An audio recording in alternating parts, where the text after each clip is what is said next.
Troy Rosario to Barangay Ginebra.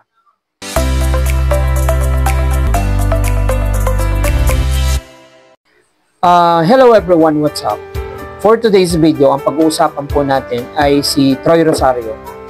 So, the last time around, si Troy Rosario po is naging unrestricted free agent.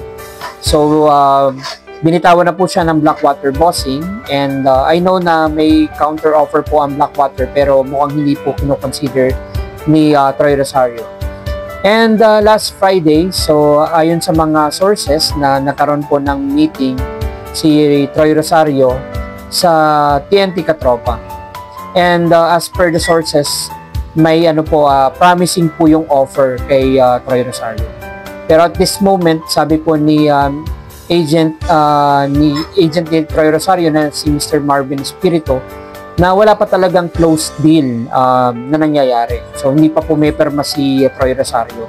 And sabi rin po ni Troy Rosario na babalitaan niya nga sa kanyang mga kapamilya, na nababasa ng kanyang mga kapamilya sa social media na gusto ng mga kabarangay na maging part ng Barangay Ginebra itong si Troy Rosario.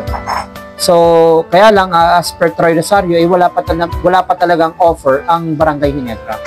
So, hinihintay pa rin ni Troy Rosario yung offer ng iba't ibang teams. So, may napapabalitang may interested din ng San Miguel Beermen, ang NLEX Road Warriors, yun nga, yung Ginebra, at saka may offer din siya sa Japan D-League at saka sa Korean Basketball League. So as of this moment, wala pa talagang pinipirmahang deal si Troy Rosario. So pero ganun pa man, so we are actually excited kung saan mapupunta si Troy Rosario.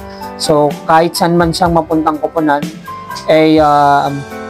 we actually wish him all the best kung saan siya mapupunta. If hindi man siya mapunta sa Barangay Ginebra, it's okay lang. Pero kung mapupunta siya sa Barangay Ginebra, so much better, at yun ang mas magiging okay yung karir sa aking palagay sa karir ni Troy Rosario. So anyways, hintayin po natin kung anong magaganap sa mga susunod na araw. So that's all for now, and thank you so much for watching. Bye-bye.